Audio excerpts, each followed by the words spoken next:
سلام، خوش اومدید به یه ویدیو دیگه از چنل ردزون. من امیر رضام از انگلیس و امروز تو این ویدیو میخوام راجع به تجربه خودم به عنوان راننده دلیوری آمازون باهاتون صحبت بکنم و راجع به چالش‌ها و سختی‌هاش و خوبیاش و کل این پروسه و تجربه رو بهتون توضیح بدم. برو بریم.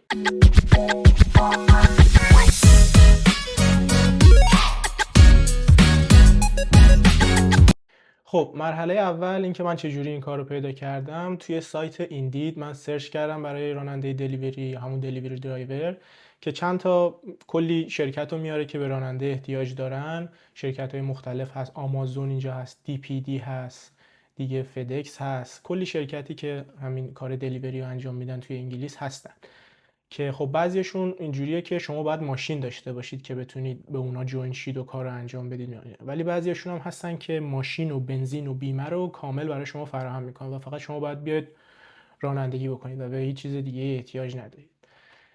که خب من برای یه دونه از اونا اپلای کردم که حالا به خصوص برای آمازون اینجوریه که آمازون 3 مدل مختلف، حالا شاید هم بیشتر باشه ولی چیزی که من میدونم اینه که 3 مدل مختلف راننده هاشو میگیره. یه سری هستن که مستقیم با خودشون کار میکنن، یه سری هستن که از طریق یه سری شرکت واسطه در واقع به آمازون استخدام میشن و شروع میکنن این کار انجام دادن، که به اون شرکت های واسطه اصطلاحاً میگن DSP، دلیوری نمیدونم چی فلان، حالا این زیر براتون می‌نویسم.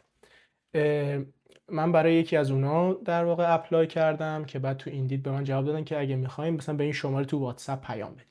که وقتی پیام دادم شروع می‌کنه یه سری سوالا ازتون میپرسه که حالا من اون سوالا رو بهتون میگم. شروع می‌کنه یه سری سوالا میپرسه و بعد یه سری مدارک ازتون میخواد. سوالاش چیه؟ سوالاش در واقع من اینجا براتون یادداشت کردم، مثلا شما باید بالای 21 سال باشید، نباید روی گواهینامه‌تون مثلا پوینت داشته باشید، نباید پوینت، یعنی اینجا وقتی در واقع شما یه خلاف رانندگی میکنید پوینتش میاد روی گواهینامه‌تون و یه مدت هم رو گواهینامه‌تون هست و بعد میره. حالا اینا یه سری جزئیات داره که بعدا میتونم بیشتر بهتون توضیح بدم، ولی نباید بیشتر از 6 تا پوینت رو گواهینامه‌تون داشته باشید. باید 21 سالتون باشه، گواهینامه‌تون باید از تاریخ صدورش 1 سال گذشته باشه، حالا ترجیحاً نزدیک اون محلی که اون انبار آمازون هست باید زندگی بکنید. حالا من خیلی نزدیک نبودم ولی اوکی بود. و اینکه نباید سابقه جرم و جنایت داشته باشید و بک‌گراند چک میشید و اینها. و اینکه حالا مثلا میپرسه که میتونید فول تایم کار کنید و در طول هفته اویلیبیلیتی و اینا، که شما هم اینا رو جواب میدید بله. بعدش که حالا شما این سوالا رو جواب میدید، شروع میکنه توضیح میده شرایطو براتون، که میگه شیفتا 9 ساعته است، ولی شما اگه زودتر تمام بکنید میتونید زودتر برگردید ماشین رو تحویل بدید و در واقع برید و پول کل روز رو میگیرید. در واقع حقوق روزانه است، هر روزی که شما میرید کار میکنید حقوق اون روز رو بهتون میدن، که درآمدش هم روزی بین 120 تا 130 پونده که درآمد خوبی. حالا جلوتر بیشتر توضیح میدم. و اینکه مثلا اینجوری که پرداخت هفتگیه ولی حقوق بعد 2 هفته بهتون میدن، یعنی شما این هفته رو که کار میکنید حقوق هفته بعد نه هفته بعدش بهتون میدن. 2 هفته میگذره، یعنی شما هفته 1 رو کار میکنید، هفته سوم پول هفته 1 رو در واقع بهتون میدن. مینیمم هم باید 3 روز در هفته شیفت بردارید و ماکسیموم 6 روز، و اینجوریه که حتما 2 هفته پشت هم باید آخر هفته رو بردارید. و هفته های آمازون هم اینجوریه که مثل هفته های نرمال نیست. حالا تو خارج از کشور که معمولا دوشنبه شروع هفته است تا یک شنبه، هفته های آمازون شروع هفتهشون از یک شنبه است و آخر هفتهشون در واقع شنبه است، یعنی ساندی شروع میشه تا ساتردی. و منظورشون از آخر هفته باید داشته باشه، یعنی منظورشون جمعه و شنبه است در واقع، نه شنبه و یک شنبه. اینم از اینو.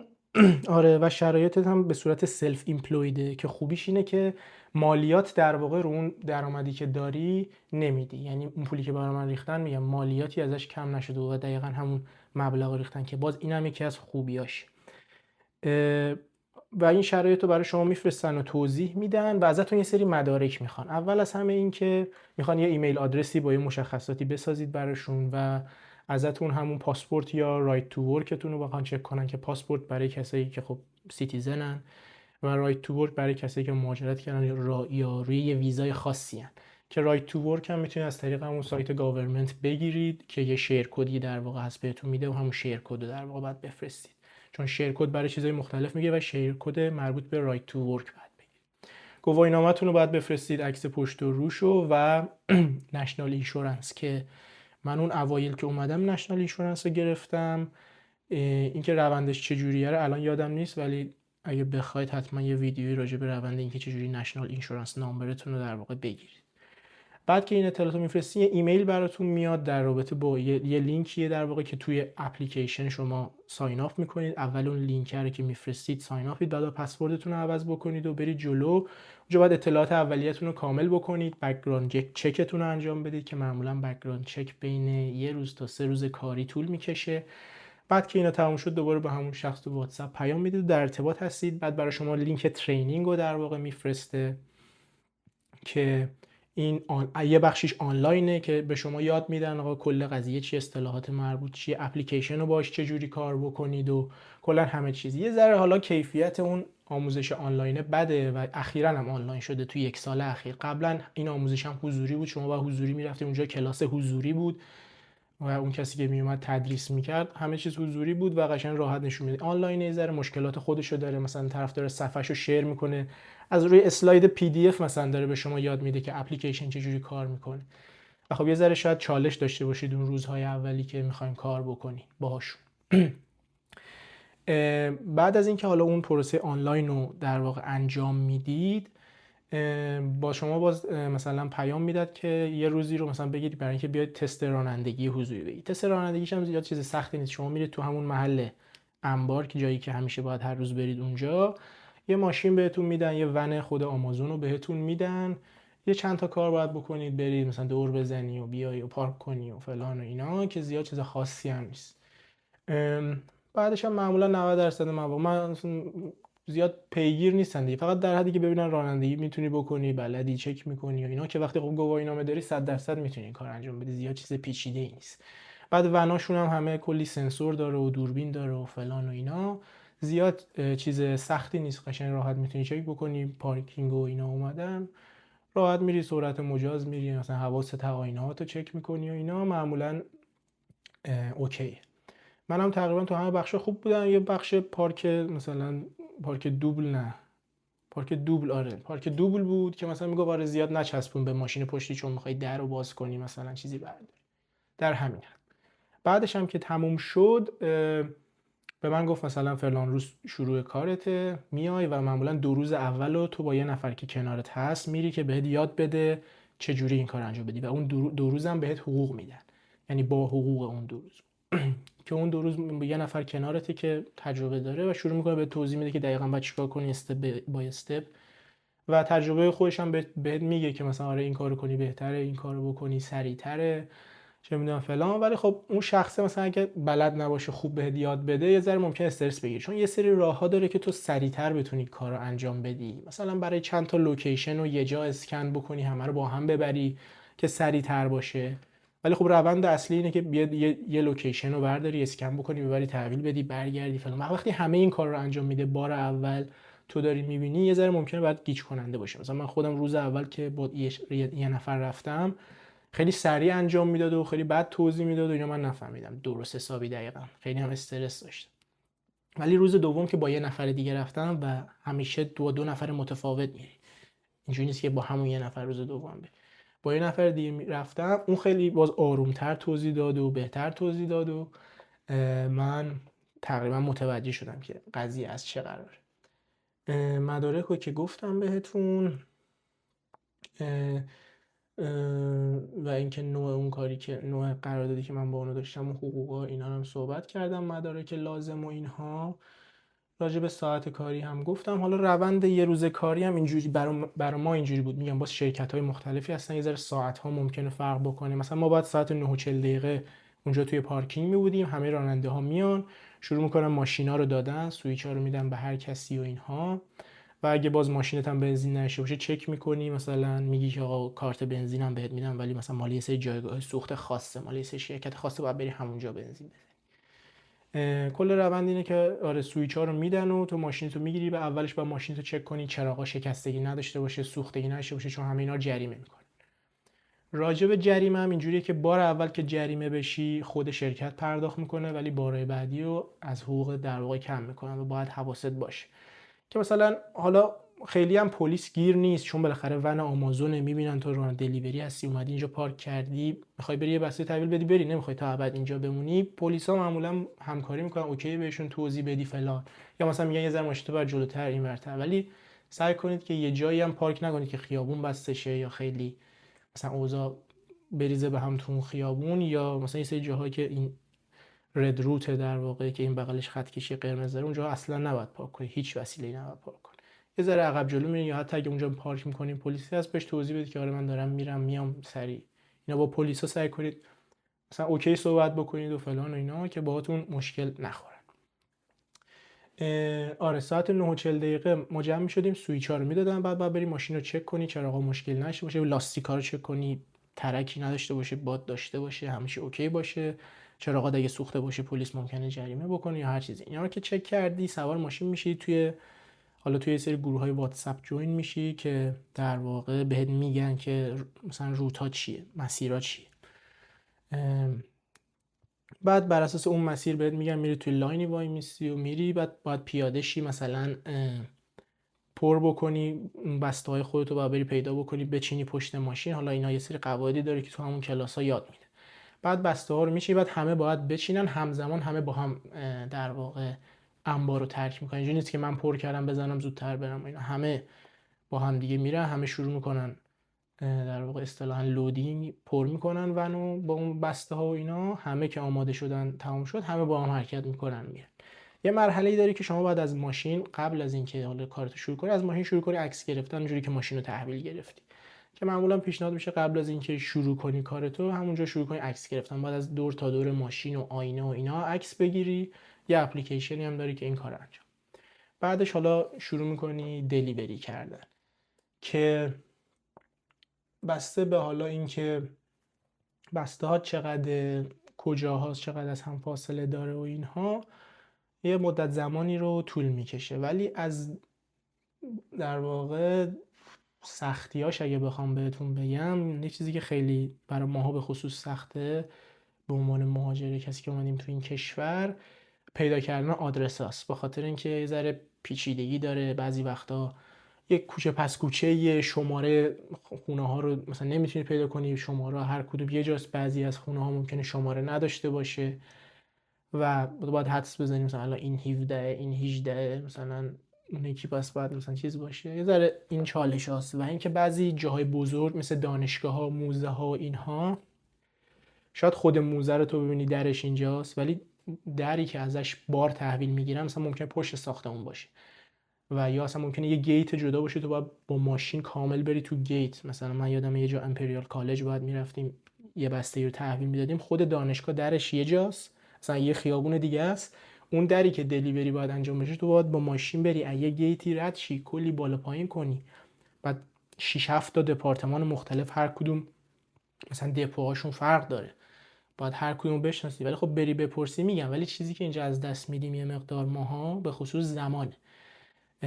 و خب یکی از مشکلاتی که حالا آمازون داره، حالا تو هر بخشش کار بکنی، چه تو انبارش برای بسته‌بندی چه به عنوان راننده‌اش، اصطلاحاً بهش میگن محیط فست پیس انوایرمنت، جایی که تو باید سریع باشی، کارو سریع انجام بدی و زمان خیلی مهمه. و چون ما سر این آدرس پیدا کردن ها ممکنه زمان از دست بدیم، و حالا سر این که تو با اپلیکیشن خیلی آشنا نیستی اولش، ممکنه یه مقدار زمان رو از دست بدی و از برنامه عقب بیفتی. و این مهمه به خاطر اینکه یه سری از بسته هایی که مثلا برای تحویل دادن میدن اینجوری که برای بیزینس هاست، و بیزینس ها از ساعت 9 تا 5 ماکسیموم 5 و نیم بازن، و اگه تو خیلی طولش بدی ممکنه نرسی اون بعضی از بسته های بیزینس ها رو تحویل بدی و اونا ممکنه شکایت بکنن و اینها. و این یه بخشیش. حالا شکایتش باعث نمیشه که تو اخراج شی، ولی خب بهت میگن که خب مثلا اینجوریه، مثلا این کارو نکن، یا بهت زنگ میزنن چرا تمام نشده مثلا.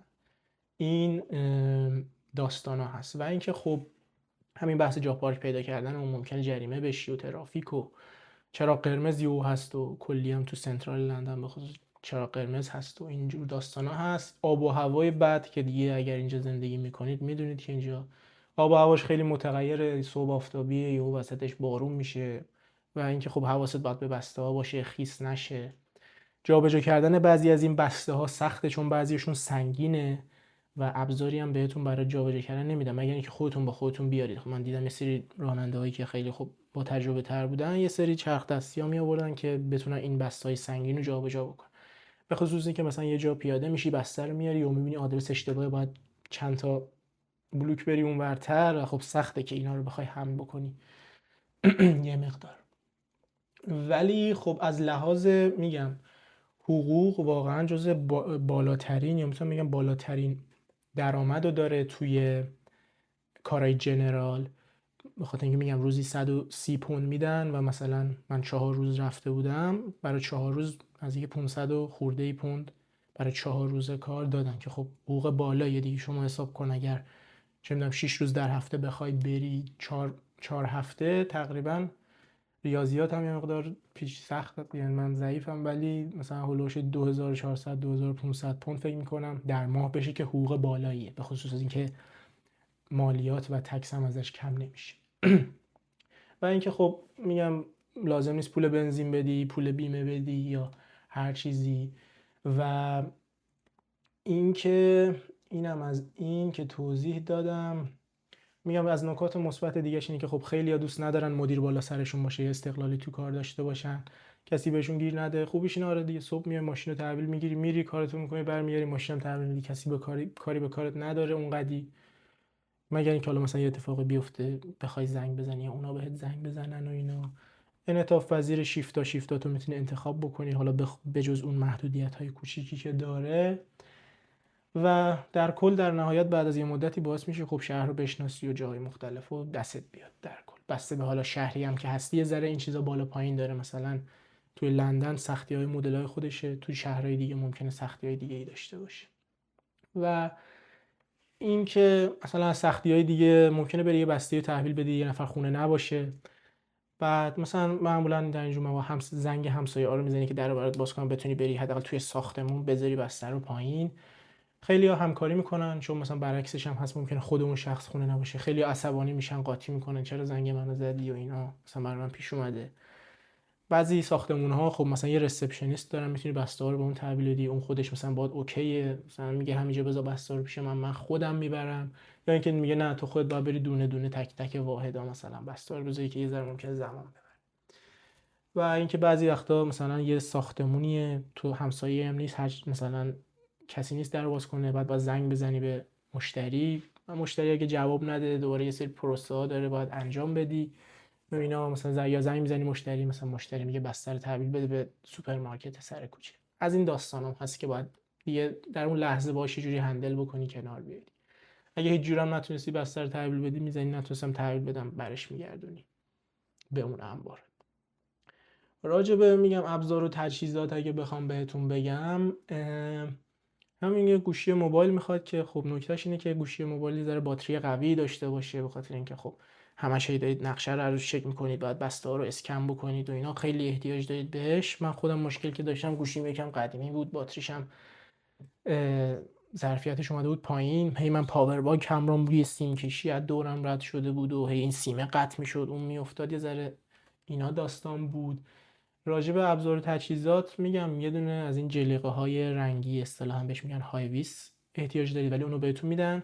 و این کفش مخصوص که اون کفش رو همیشه نمیخواد، فقط وقتی که میخوایم برین توی انبار و پر بکنید ونو مثلا میخواید که اگه یه کفشی باشه که صفر باشه، استوار باشه همچین، باز اوکیه. ولی مثلا یه بار به من گیر دادم، بعدش دیگه اونجا دیگه تو شلوغی گیر ندادم، ولی باز اگه داشته باشین خوبه، چون ممکنه یهو این سبدا بیاد بخوره به پاتون و اینا، یه ذره ممکنه خطرناک بشه. بعدش هم که پر کردید میتونید کفشتون عوض کنید، کفش راحت بپوشید، چون یه ذره رانندگی با اونا با اون کفشای مخصوص سخته. و آره دیگه ابزارها و اینها. و یه مسئله دیگه هم راجع به تحویل بسته ها بگم بهتون. بعضی از بسته ها هستن که مثلا مشروبات الکلی اصطلاحاً هست، مشروب خودمون توشه و اینا ایج وریفیکیشن احتیاج داره، که بسته که میخوای تحویل بدی باید آیدی اون شخص رو بگیری، اطلاعاتش رو باز تو اپلیکیشن وارد بکنی و اینها. و باید اطلاعات مچ باشه تا بتونی اون بسته رو تحویل بدی. و این جزو مواردیه که مثلا آمازون خیلی روش حساسه که اگر بسته رو تحویل یه کسی بدی که مثلا ایج وریفیکیشن نشده یا مثلا سنش کمه یا هر چیز دیگه ای و اینو متوجه بشن، درجا اخراجت میکنن. جزو مسائلیه که خیلی روش حساسن. این یه مسئله است که باید حواستون باشه. و مسئله بعدی هم بحث مثلا تصادف و ایناست که اگر خدای نکرده یه وقت در طول انجام دلیوری تصادفی کردید یا حتی حس کردید که چیزی به ماشین برخورد کرد یا شما به جای برخورد کردین، خودشون هم حالا بهتون توضیح میدن. اولین چیز اینه که یه دکمه زیر آینه هست که دوربین داره هم توی ماشین هم بیرون. اون دکمه رو که می‌زنی شروع می‌کنه 30 ثانیه آخر رو رکورد کردن. این یه مسئله است.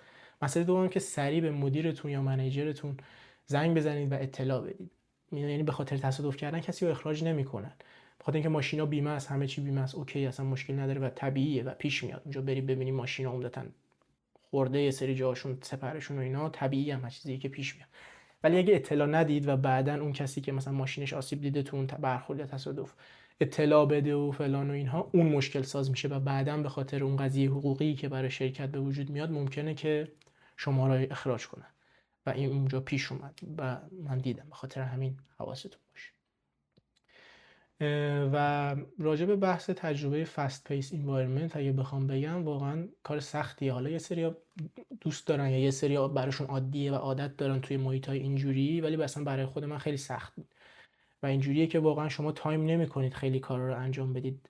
از وقتی که ماشین رو میگیرید سریع باید پارک کنید، عکس بگیرید ازش، بعد برید شروع کنید بسته رو تحویل دادن. برای ما که به خصوص آدرس ها رو نمیدونیم، هی داریم زمان از دست میدیم، شاید نرسید ناهار اون وسط درست حسابی بخوری و چه میدونم اگه بخوای برید سرویس بهداشتی اینو نرسی این کارو انجام بدی. و یه تایمی هم خبرش در اومد که آره مثلا راننده‌های آمازون تو خود مثلا ماشین مثلا مجبورن توی بطری آب مثلا میدونی خیلی سخته مثلا تو بطری آب آقا دستشویی رو شما دستشویی بکنی و بطری رو مثلا نگهداری بعد بندازی دور. و حتی و من اول فکر می‌کردم شایعه، وقتی رفتم دیدم آره اونجا همه این کار رو انجام میدن، بخاطر اینکه نمیرسی، زمان کمه و منم چند بار مجبور شدم این کار انجام بدم. و حتی میری توی خود اون مجموعه یه سطل آشغالی مخصوص این بطری‌ها گذاشتن که مثلا بندازی اونجا، مثلا نوشتن این بطری‌ها جای دیگه نذاری. اینقدر که چیزه رایجه و خبرش هم در اومد و خیلی هم براشون بد بود. ولی واقعا نمیرسی که انجام بدی، از لحاظ زمان بندی جوره نمیرسی، چون یه تعداد بسته زیادیه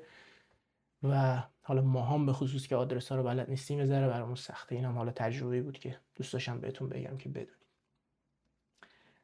و اینکه یه تجربه خیلی باحال که داشتم این بود که آخرین یه روزی که داشتم بسته تحویل میدادم، آخرین بسته یه 6 تا بسته خیلی سنگین بود و اینا، و من اینجوریام که این بسته کیه 6 تا جعبه یکسان عین هم سفارش داده. روی بسته معمولا اسم مشتری می‌نویسه. دیدم نوشته مهراد مصطفی راد که اگر نمیشناسید همون مهراد ایدن خواننده رپ هستش. و من اینجوری بودم که آخ جون میریم و یه دوتا عکس هم میگیریم و اینا، که حالا من رفتم دم آدرس خونه‌شون و اینها نبودش و من دیگه مجبور شدم زنگ همسایه‌ها رو بزنم بسته رو ببرم براش، یعنی بذارم داخل. آره حیف شد که نبود، ولی این هم تجربه باحالی بود که داشتم من سر این قضیه.